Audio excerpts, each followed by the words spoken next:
Welcome to CoffeeIs.me podcast, where me means you, or more precisely, us. This is the show where your host, Valerian, without using any interrogation techniques, convinces coffee professionals to reveal their secrets to teach and inspire you to make better coffee and earn a few bucks on the side, if that's what you fancy. Let the show begin.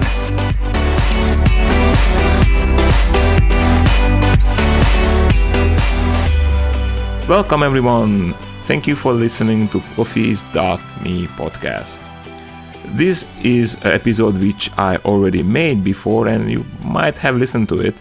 It was the test episode where I killed two birds with one rock. I interviewed Willem Boot for a magazine and I took a liberty and recorded the interview and tested out if this podcast or this kind of podcast makes sense, if the coffee professionals would actually like this. The test episode had a horrible audio quality, which I apologize for, so I re-edited it, and hopefully this will provide a better listening experience. In this interview, Willem will talk about coffee in Central America, and also about his own farm, La Mula, which is in Panama. Willem grows on La Mula exclusively Geisha varietal, which is a variety of Arabica, very exclusive one, very expensive one, and extremely yummy.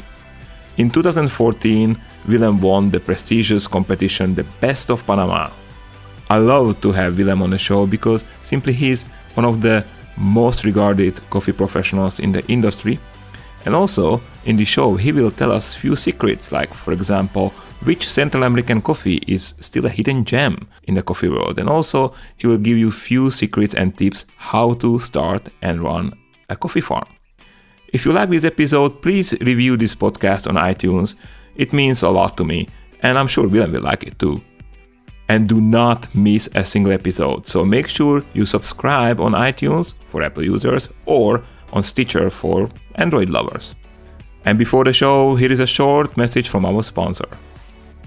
This show is brought to you by Bootcamp Coffee, online education for coffee roasters and professionals. Subscribe to bootcampcoffee.com today and unlock the quality of your coffee. Okay, one more short note. Just before we start, I need to do this little disclaimer. Bootcamp Coffee is something me and Willem built together, so, we are kind of vested in that. Thank you for listening. Have a great time. Hi, Willem. How is your day so far?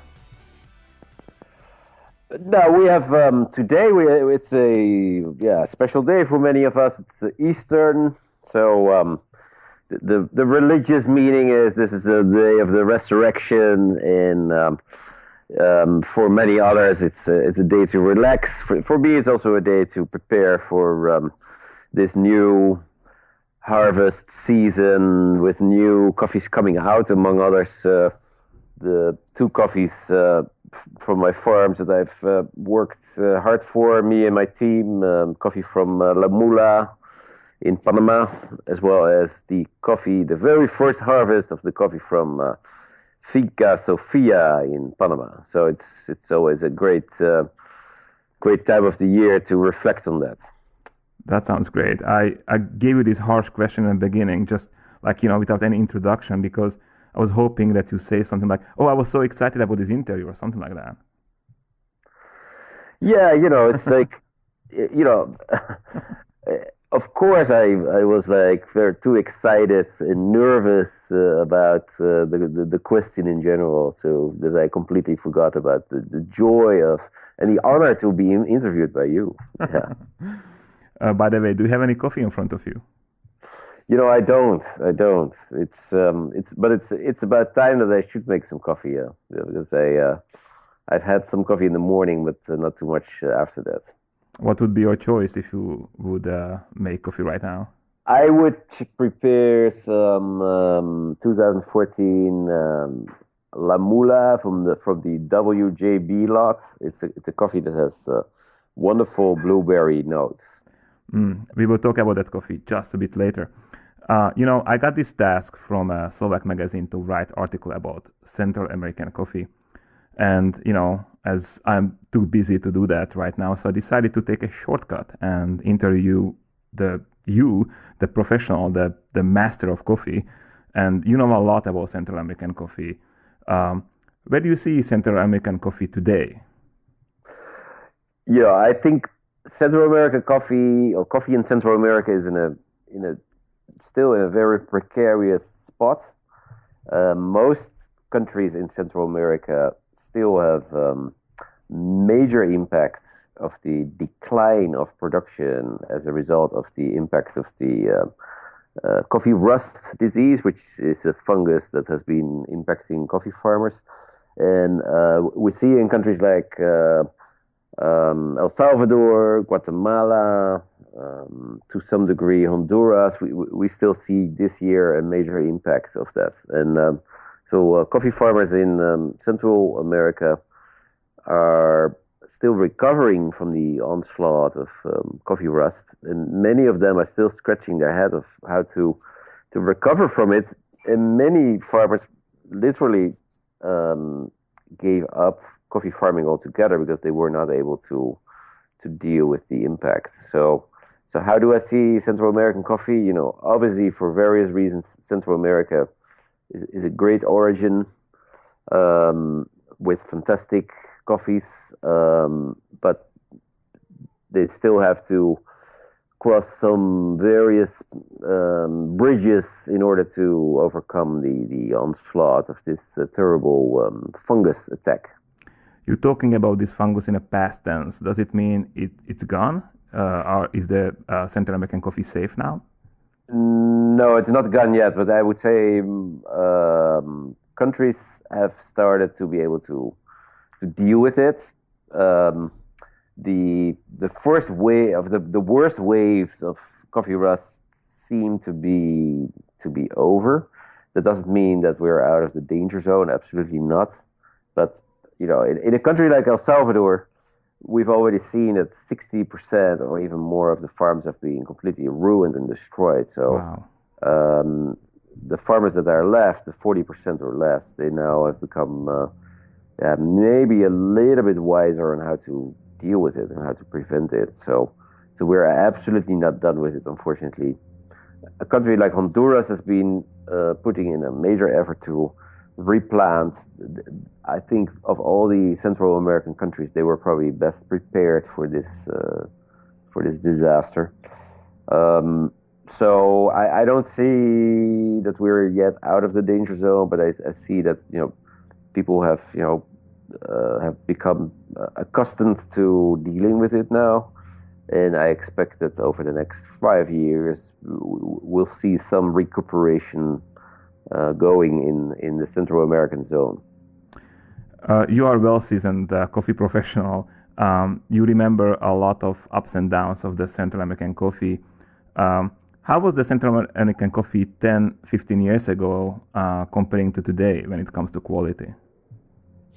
You know, it's an interesting question because 15 years ago, which was the year 2000, Central America was going through one of the worst crises as a result of the low prices. Not too long before that year of 2000, coffee prices had hit an absolute bottom. So qualities at that time were sought after, but farmers were not always being rewarded for it. So there were a lot of cases of farmers basically also giving up on coffee farming altogether because it was not bringing them any income. 5 years later, in the year 2005, so that's 10 years ago, we saw that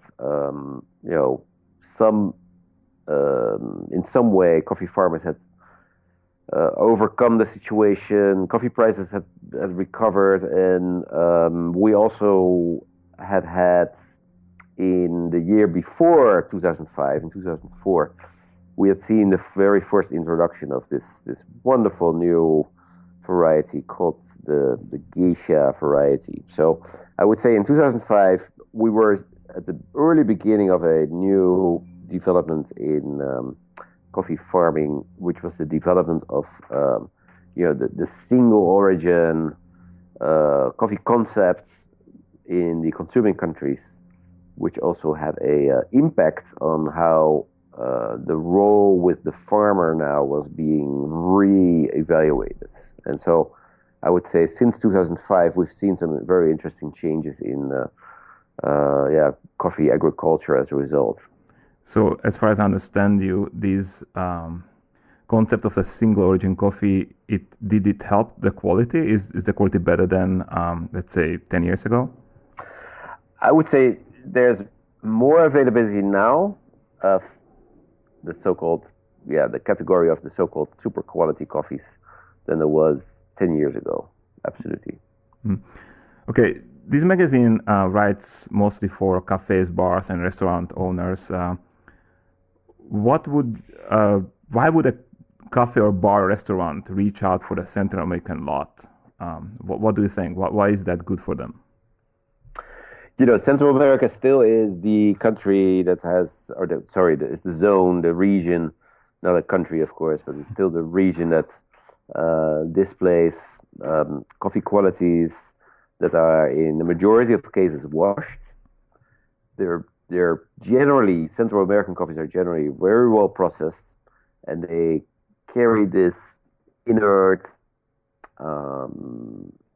complexity of flavor with their washed processing style that other countries in the Latin American continent do not display. So, in my opinion, most Central American coffees carry more complexity, more sweetness. They have just cleaner cups than we find in any other country in the Central American or in the South American zone. Would you recommend them to prepare it as espresso or as a pour-over, or what would your recommendation be? I think that's one of the features of these coffees are that they're very versatile. So you can prepare them in various ways. I do know from experience that single origin espressos from Central America can be just wonderful. And I think also as pour-over, they can be very good. So I think that's one of the strengths of Central American coffees, their versatility.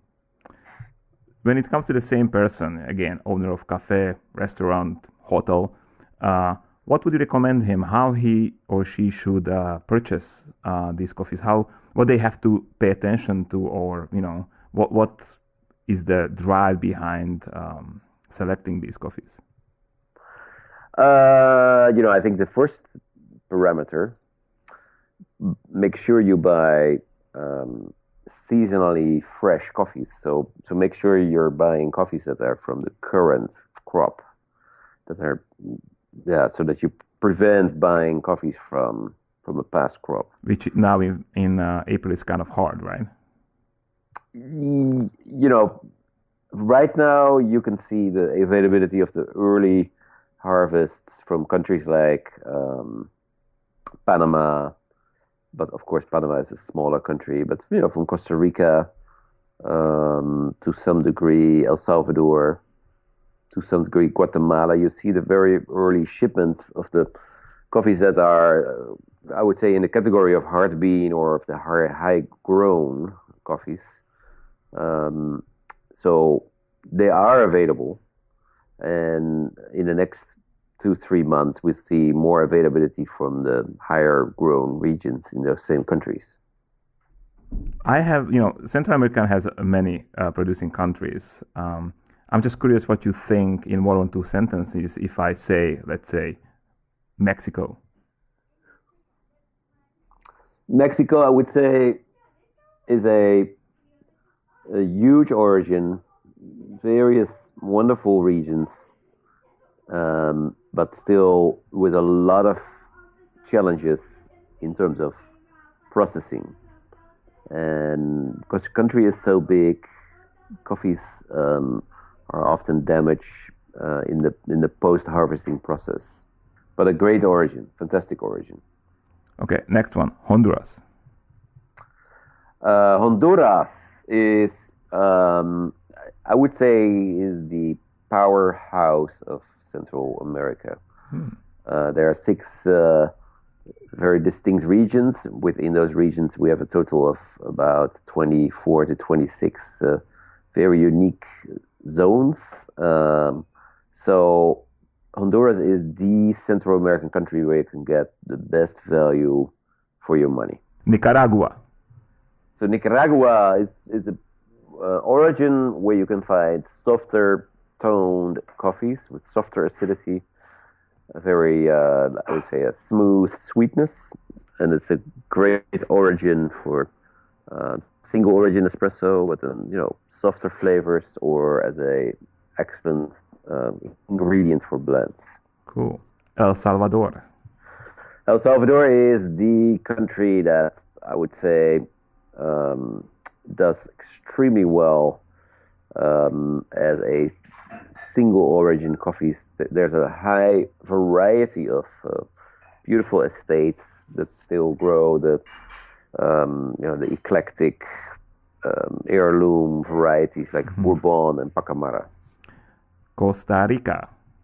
Costa Rica, I would say, if you're looking for larger volume, very well processed, clean tasting coffees with abundance of sweetness, and that's a great origin to look at. I left the last one, the most interesting for you, I guess, the Panama. Panama is the midget of coffee origins, but the giant in quality. And I would say Panama is prone to deliver some of the most expressive, surprising flavors, among which the super queen of all coffees being the Geisha coffee variety. Yes, that leads me to the next segment, where I actually want to talk to you as a farmer, not as a coffee professional, but not. I guess most of the people by now know that Willem Boot became also a farmer, and I was just wondering, what made you start a coffee farm? It started all in 2004 when I tasted for the first time Geisha coffee, and Geisha was first presented in 2004 at the annual Panama competition, and I was a judge there, and I fell so in love with that flavor profile of Geisha that I decided to from then on to pursue a career as a coffee farmer. And I found some land with the help of a coffee friend of mine by the name of Graciano Cruz, and he was able to introduce me into this craft of coffee farming, for which I'm very grateful to him. But the rest was history. Then we planted these Geisha coffees on this slope, on this volcano, on the Volcan Baru, and it was obviously a lot of work to keep the plant first alive, because Geisha is very fragile variety, and then to allow these trees to grow to their full grown level was a long process, but our patience was awarded with coffees that deliver some wonderful flavor profiles.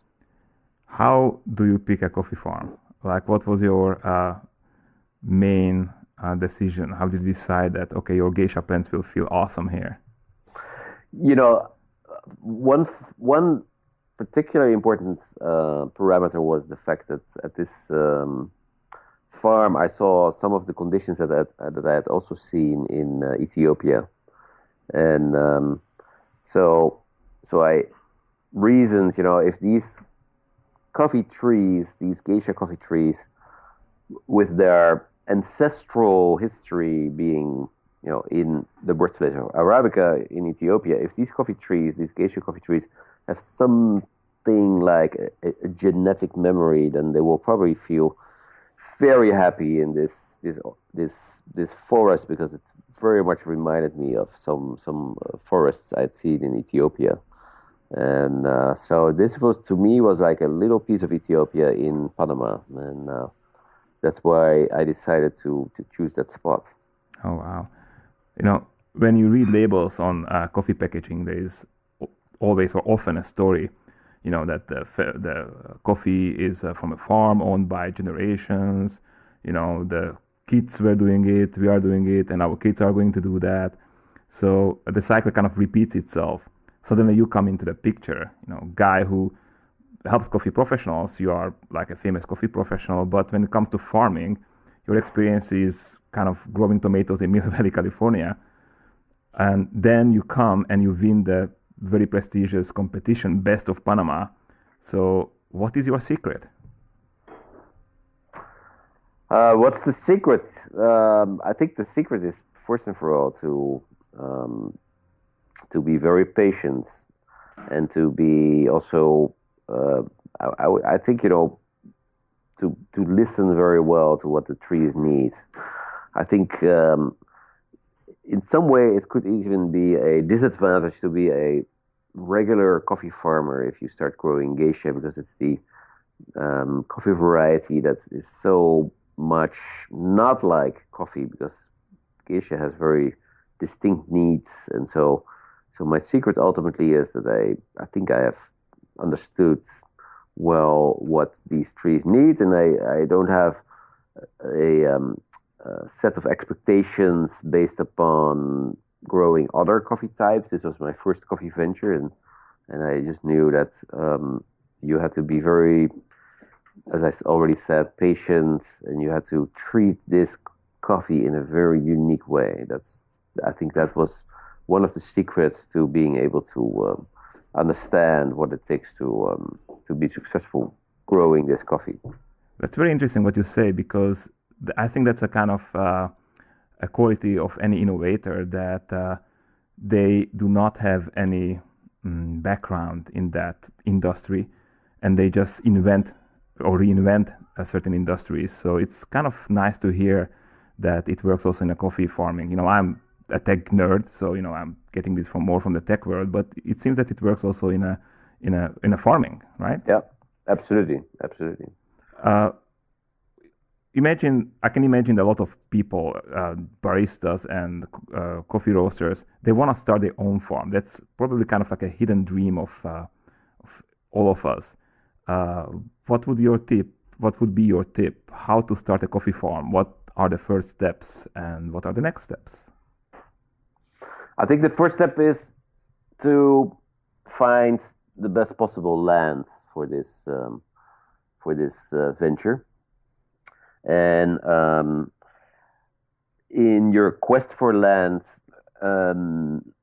obviously you want to look at elevation, but I think even more important is to look at what's the ideal soil you have there, and also what's the ideal exposure, or what's the exposure the land has towards the sun. So you do want to select land that has a more of a southern exposure rather than a northern exposure, and you want to focus on land that has enough organic material.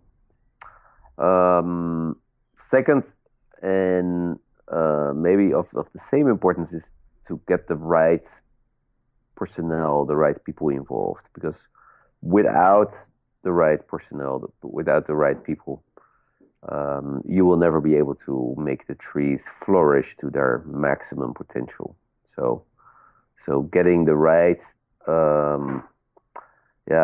protocols going, with the right passion for the difficult task that lies ahead, is the second most important one, and that comes with the people that you employ. So ultimately it's down to your employees and the trees, and they will have to be happy with another. And if they're not, then things get out of balance, and then you won't be able to get to the max of your potential. So if I follow these steps properly and I'm patient, I might end up winning the Best of Panama and sell my coffee for $250 a pound. Yeah, but it might also be that it requires a lot of patience. So sometimes the success comes maybe 20 years after or 30 years after. You don't know. I was able to do this very fast. You could also call that some level of luck.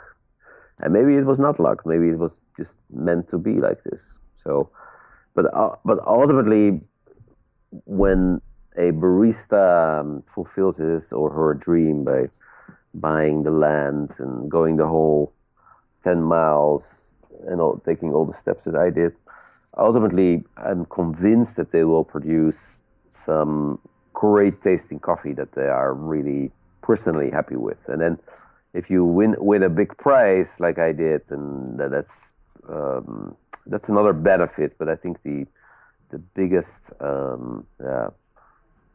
icing on the cake, the biggest feeling of gratitude you will feel is that your coffee just has a great flavor.